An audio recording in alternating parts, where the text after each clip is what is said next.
हौसलों की तरकस में कोशिशों का वो तीर जिंदा रखो, हार जाओ चाहे जिंदगी में सब कुछ, मगर जीतने की फिर से उम्मीद जिंदा रखो।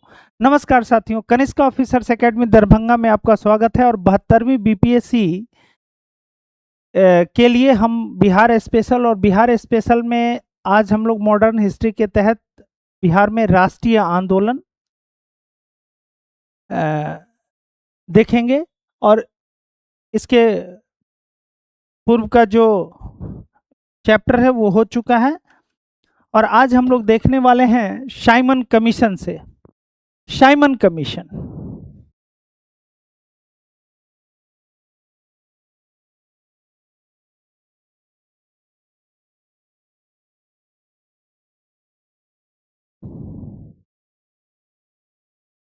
साइमन कमीशन का बिहार, जैसा कि आपको पता है कि 1919 के एक्ट के अंतर्गत यह प्रावधान किया गया था कि 10 वर्ष के उपरांत 1919 के अधिनियम की समीक्षा की जाएगी और इस समीक्षा के लिए एक आयोग का गठन किया जाएगा। लेकिन 1927 में ही साइमन कमीशन का गठन कर दिया गया, और जब यह कमीशन 1928 में भारत पहुंची तो पूरे भारत में साइमन कमीशन का विरोध किया गया और साइमन गो बैक के नारे लगाए गए। इसका मूल कारण यह था कि इस आयोग में एक भी भारतीय नहीं थे। तो बिहार में भी साइमन कमीशन का बहिष्कार होता है, और बिहार में 1928 में साइमन कमीशन भारत आया। सर जॉन साइमन के नेतृत्व में एक आयोग भारत में मॉन्टेग्यू चेम्सफोर्ड सुधारों की प्रगति की जांच करने के उद्देश्य से संगठित हुआ था। तो ये मॉन्टेग्यू चेम्सफोर्ड सुधार 1919 के अधिनियम को कहते हैं। 1919 के अधिनियम को कहते हैं, और इसी की समीक्षा के लिए साइमन कमीशन का गठन किया गया था, जिसके सभी सदस्य गोरे थे, यानी अंग्रेज थे। और इसी बात को लेकर के इस आयोग का बहिष्कार किया गया। बिहार में साइमन कमीशन का विरोध अनुग्रह नारायण सिंह के नेतृत्व में एक सर्वदलीय बैठक के उपरांत शुरू होता है, और साइमन कमीशन के बहिष्कार के लिए नौजवानों को संगठित करने और विरोध प्रदर्शन करने की योजना बनाई जाती है। तो यहां से प्रश्न क्या आ जाएगा कि बिहार में साइमन कमीशन के विरोध का नेतृत्व किसने किया? अनुग्रह नारायण सिन्हा ने।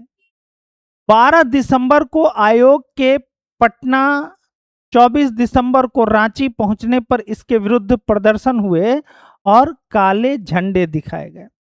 अब आपसे सवाल पूछेगा कि साइमन कमीशन बिहार कब आया?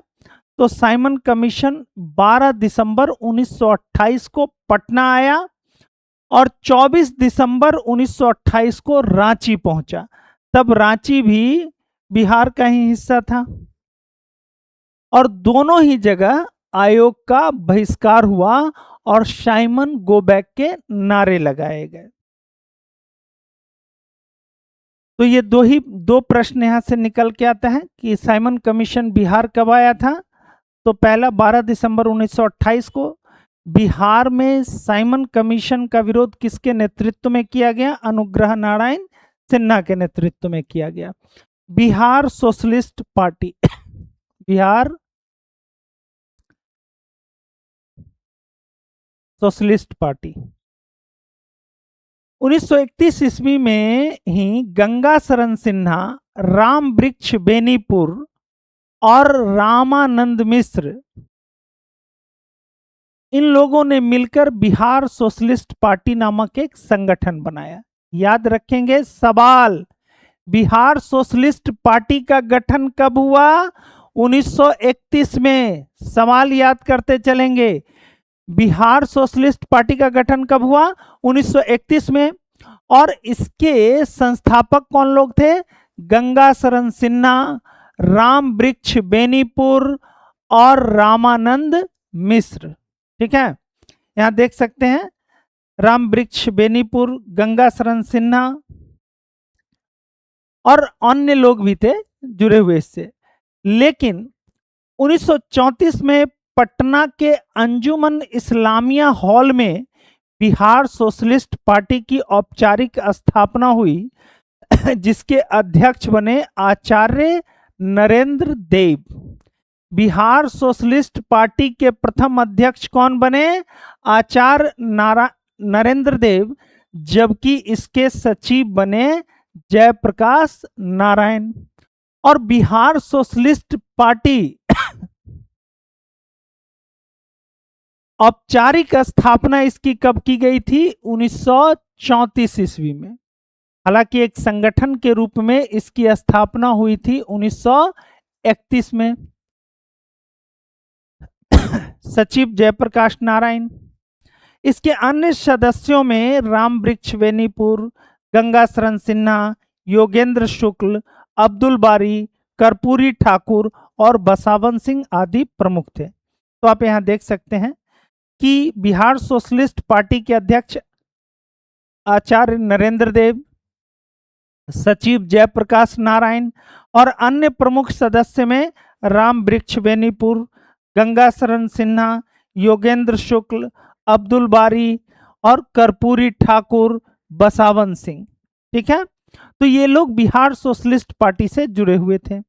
एक और जहां इनका तालमेल कांग्रेस सोशलिस्ट पार्टी से रहा, वहीं दूसरी ओर इन्होंने किसानों और मजदूरों को संगठित करने और राजनीतिक स्तर पर सचेत करने में महत्वपूर्ण योगदान दिया। यानी कहने का मतलब है कि जो बिहार सोशलिस्ट पार्टी था वो कांग्रेस सोशलिस्ट पार्टी के साथ तो उसका संबंध रहा ही, और बिहार सोशलिस्ट पार्टी की भूमिका क्या रही? तो बिहार सोशलिस्ट पार्टी ने बिहार में किसान और मजदूरों को संगठित किया और साथ ही साथ लोगों को राजनीतिक तौर पे अवेयर भी किया, यानी सचेत करने में महत्वपूर्ण भूमिका निभाई। 1942 के भारत छोड़ो आंदोलन में भी इनकी गतिविधियां बहुत बड़े पैमाने पर रही। अर्थात बिहार सोशलिस्ट पार्टी का बिहार में भारत छोड़ो आंदोलन में भी बहुत बड़ी भूमिका रही, और इन नेताओं ने इस आंदोलन के दौरान सर्वस्व त्याग का ज्वलंत आदर्श देशवासियों के समक्ष रखा। यानी ये जो नेता थे, चाहे आचार्य नरेंद्र देव हों जो अध्यक्ष थे, जयप्रकाश नारायण जो सचिव थे, राम वृक्ष बेनीपुर, योगेंद्र शुक्ल, अब्दुल बारी सिद्दीकी, कर्पूरी ठाकुर, इन लोगों ने भारत छोड़ो आंदोलन के दौरान सर्वस्व त्याग का उदाहरण पेश किया कि देश के लिए, राष्ट्र की स्वतंत्रता के लिए ये सब कुछ दांव पर लगाने को तैयार थे। ऐसे ही उद्देश्यों से प्रेरित एक अन्य संगठन फॉरवर्ड ब्लॉक था, जिसके संस्थापक सुभाष चंद्र बोस थे, और 20 अक्टूबर 1940 को बिहार प्रांतीय फॉरवर्ड ब्लॉक की कार्यकारिणी की बैठक पटना में हुई। अब यहां देख लीजिए फॉरवर्ड ब्लॉक। तो फॉरवर्ड ब्लॉक के संस्थापक कौन थे? सुभाष चंद्र बोस। और 20 अक्टूबर 1940 को बिहार प्रांतीय फॉरवर्ड ब्लॉक की कार्यकारिणी की बैठक कहां हुई? पटना में हुई। और इस संगठन पर सरकार की कड़ी निगरानी थी, और मार्च 1942 तक ही इसके प्रमुख नेता बिहार में कैद किए जा चुके थे। पता होगा कि 1938 के कांग्रेस अध्यक्ष पद का चुनाव डॉक्टर सुभाष चंद्र बोस जीत गए थे, लेकिन बाद में गांधी जी के विरोध के कारण उन्होंने कांग्रेस से त्याग पत्र दे करके अपना एक पार्टी बनाया जिसका नाम था फॉरवर्ड ब्लॉक। और फॉरवर्ड ब्लॉक का 20 अक्टूबर 1940 को बैठक हुआ पटना में, बिहार इकाई का बैठक हुआ पटना में। लेकिन इस पर सरकार की कड़ी निगरानी थी, और मार्च 1942 तक फॉरवर्ड ब्लॉक से जुड़े हुए जितने भी नेता थे उनको बिहार में अरेस्ट कर लिया गया था। इसके बाद देख लीजिए शबने अवज्ञा आंदोलन। बिहार में। तो दिसंबर 1929 में कांग्रेस के लाहौर अधिवेशन में सबने अवज्ञा आंदोलन का प्रस्ताव पारित हुआ। ये याद रखेंगे, सबने अवज्ञा आंदोलन का प्रस्ताव कांग्रेस के किस अधिवेशन में पारित हुआ? लाहौर अधिवेशन में। और यह अधिवेशन कब हुआ था? 1929 में। और लाहौर अधिवेशन की अध्यक्षता पंडित जवाहरलाल नेहरू ने किया था। इस अधिवेशन में पूर्ण स्वतंत्रता का प्रस्ताव भी पारित हुआ। यह भी हम सबको पता है कि कांग्रेस के लाहौर अधिवेशन जिसकी अध्यक्षता पंडित जवाहरलाल नेहरू ने किया था, उसमें पूर्ण स्वतंत्रता का प्रस्ताव भी पारित हुआ था। और उसी में सबने अवज्ञा आंदोलन का भी प्रस्ताव पारित हुआ। और पूर्ण स्वतंत्रता का प्रस्ताव 26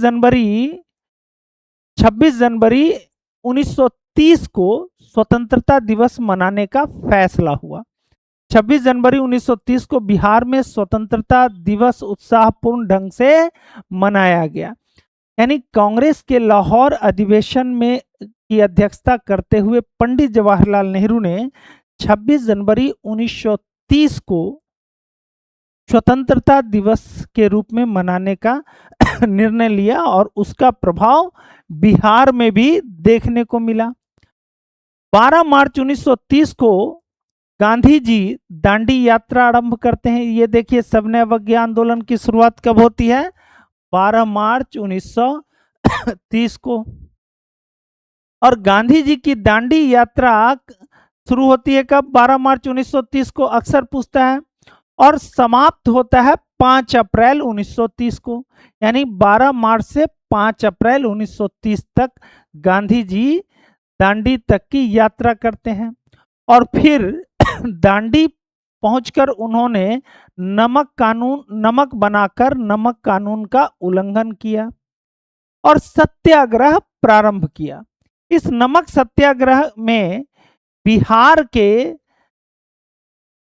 दरभंगा निवासी एवं गांधी जी के निकट सहयोगी श्री गिरवरधारी चौधरी, जिन्होंने बापू के साथ साबरमती आश्रम में काफी समय बिताया, शामिल हुए। अब देखिए,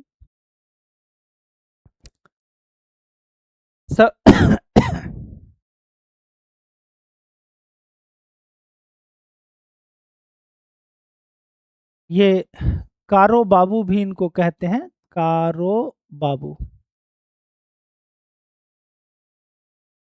याद रखिएगा।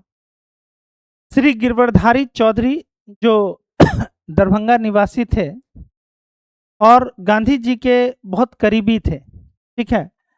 बिहार के बेरी, दरभंगा निवासी एवं गांधी जी के निकट सहयोगी श्री गिरवरधारी चौधरी उर्फ कारो बाबू, जो कि गांधी जी के बहुत करीबी थे, लंबे समय तक कारो बाबू साबरमती आश्रम में अपना समय बिताया था, उन्होंने भी दांडी यात्रा में भाग लिया था।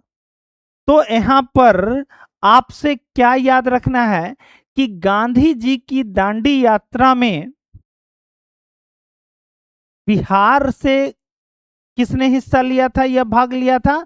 तो श्री गिरवरधारी चौधरी उर्फ कारो बाबू, ठीक है। ये एक प्रश्न निकल के आ सकता है। और कारो बाबू गांधी जी के बहुत करीबी थे, वो दरभंगा के थे और गांधी जी के साबरमती आश्रम में वो लंबे समय तक रहे भी थे। बापू के साथ साबरमती आश्रम से दांडी के लिए प्रस्थान करने वाले 78 स्वयंसेवकों में गिरवरधारी चौधरी बिहार के एकमात्र प्रतिनिधि थे। तो याद रखेंगे कि गिरवरधारी चौधरी बिहार के प्रतिनिधि के तौर पर, चूंकि आपको याद होगा, ये भी याद रखना है कि दांडी मार्च में कुल कितने स्वयंसेवक शामिल हुए थे? केवल 78 स्वयंसेवक। और ये नमक, चूंकि अंग्रेजों ने नमक पर टैक्स बढ़ा दिया था और नमक बनाने के अधिकार से भारतीय लोगों को वंचित कर दिया था, ठीक है। तो इसको लेकर के, और चूंकि नमक हर घर की आवश्यकता थी, अमीर से लेकर के गरीब तक, तो इसके विरोध में गांधी जी दांडी यात्रा करते हैं और उसमें 78 स्वयंसेवक, केवल 78 स्वयंसेवक भाग लेते हैं, जिसमें बिहार से प्रतिनिधित्व करते हैं कारो बाबू या गिरवरधारी चौधरी, और ये बिहार के दरभंगा से थे। बिहार में नमक सत्याग्रह का आरंभ 15 अप्रैल 1930 को चंपारण और सारण जिले में नमकीन मिट्टी से नमक बनाकर किया गया। ये बहुत इंपॉर्टेंट है। देखिए 12 मार्च 1930 को दांडी यात्रा प्रारंभ होता है और 5 अप्रैल को दांडी पहुंचकर गांधी जी नमक बनाकर नमक कानून का उल्लंघन करते हैं। लेकिन बिहार में जब पूछेगा कि बिहार में नमक सत्याग्रह कब प्रारंभ हुआ, तो बिहार में नमक सत्याग्रह 15 अप्रैल 1930 को प्रारंभ हुआ। एकदम याद कर लेंगे, बिहार में नमक सत्याग्रह 15 अप्रैल 1930 को प्रारंभ हुआ। और कहां से प्रारंभ हुआ, तो चंपारण और सारण जिले में, चंपारण और सारण जिले में, और वहीं पर नमकीन मिट्टी से नमक बनाकर नमक कानून का उल्लंघन किया गया। प्राय इसी समय मुंगेर, भागलपुर, सारण में चौकीदारी कर का भी विरोध किया गया, याद रखेंगे।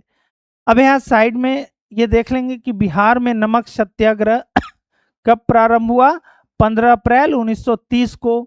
कहां से प्रारंभ हुआ, चंपारण और सारण से। और इसके अलावे मुंगेर, भागलपुर, सारण में चौकीदारी करके विरोध में भी आंदोलन हुए, चौकीदारी करके विरोध में आंदोलन हुए। तो ये सबने अवज्ञा आंदोलन के समय बिहार की में जो कुछ प्रमुख घटनाएं हुई उसको भी देख लेते हैं। सबने अवज्ञा आंदोलन के समय बिहार में कौन कौन सी प्रमुख घटनाएं हुई, इसको भी देख लीजिए। इस आंदोलन का नेतृत्व पटना में जगत नारायण लाल, सारण में गिरीश तिवारी, चंद्रिका सिंह, मुजफ्फरपुर में राम दयालु सिंह, रामनंदन सिंह, और मुंगेर में श्री कृष्ण सिंह, दरभंगा में सत्यनारायण सिन्हा आदि ने किया। अब देखिए, कारो बाबू तो 78 स्वयंसेवक में एक थे जो बिहार का प्रतिनिधित्व किए। वो दांडी तक की यात्रा किए, गांधी जी के साथ साथ चले। लेकिन नमक सत्याग्रह का प्रभाव बिहार में पड़ा, और नमक सत्याग्रह की शुरुआत बिहार में कब होता है, 15 अप्रैल 1930 को। और बिहार में नमक सत्याग्रह की शुरुआत चंपारण और सारण जिले से होता है। इसके बाद ये बिहार के अन्य जिलों में भी फैलता है। पटना में इसका नेतृत्व जगत नारायण लाल, सारण में गिरीश तिवारी, चंद्रिका सिंह, मुजफ्फरपुर में राम दयालु सिंह, रामानंद सिंह, मुंगेर में श्री कृष्ण सिंह, दरभंगा में सत्यनारायण सिन्हा आदि ने किया। 4 मई 1930 को गांधी जी की गिरफ्तारी हुई। तो ये याद रख लेना है कि सबने अवज्ञा आंदोलन के दौरान गांधी जी की गिरफ्तारी कब हुई, 4 मई 1930 को। 4 मई 1930 को गांधी जी गिरफ्तार हो गए। सबने अवज्ञा आंदोलन की शुरुआत कब हुई 12 मार्च 1930 को। और गांधी जी गिरफ्तार कब हो गए, 4 मई 1930 को। इसके विरोध में पूरे बिहार में प्रदर्शन हुआ, और 9 मई 1930 को बिहार प्रदेश कांग्रेस कमेटी ने विदेशी वस्त्रों और शराब की दुकानों के आगे धरने का प्रस्ताव रखा। इस आंदोलन के क्रम में बिहार में चौकीदारी कर बंद कर देने के लिए भी आंदोलन हुए, और 26 जनवरी 1932 को समस्त बिहार में स्वतंत्रता दिवस मनाया गया। तो याद रखेंगे, पूरे बिहार में स्वतंत्रता दिवस कब मनाया गया, तो 26 जनवरी 1932 को। ठीक है। 7 अप्रैल 1934 को गांधी जी ने अपने एक वक्तव्य में सबने अवज्ञा आंदोलन स्थगित करने की सलाह दी। 7 अप्रैल 1934 को आंदोलन को स्थगित करने का सलाह दिया गया।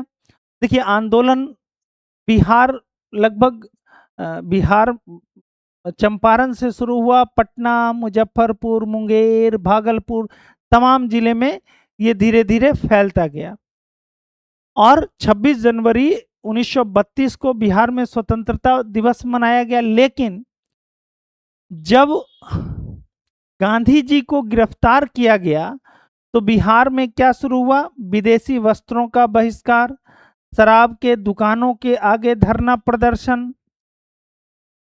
फिर देख लीजिए गांधी जी ने इस आंदोलन को स्थगित करने का स्थगित करने का प्रस्ताव कब रख दिया? 7 अप्रैल 1934 को, और 18 मई 1934 को बिहार प्रदेश कांग्रेस कमेटी ने इसका समर्थन किया और यह आंदोलन स्थगित हो गया। तो ये आज का जो क्लास है वो बस यहीं तक है, और ज़रूर आप जुड़िए। अधिक से अधिक लोग जब जुड़ेंगे तो क्लास करने में भी अच्छा लगेगा और लाइव क्लास भी जारी रहेगा। करेंट अफेयर्स, उसके बाद एमसीक्यू, पीवाईक्यू और बिहार स्पेशल, ये 4 चीज हम लोग 72वीं बीपीएससी के परीक्षा होने तक ये साथ साथ जारी रहेगा। तो आज के क्लास में बस इतना ही। नमस्कार।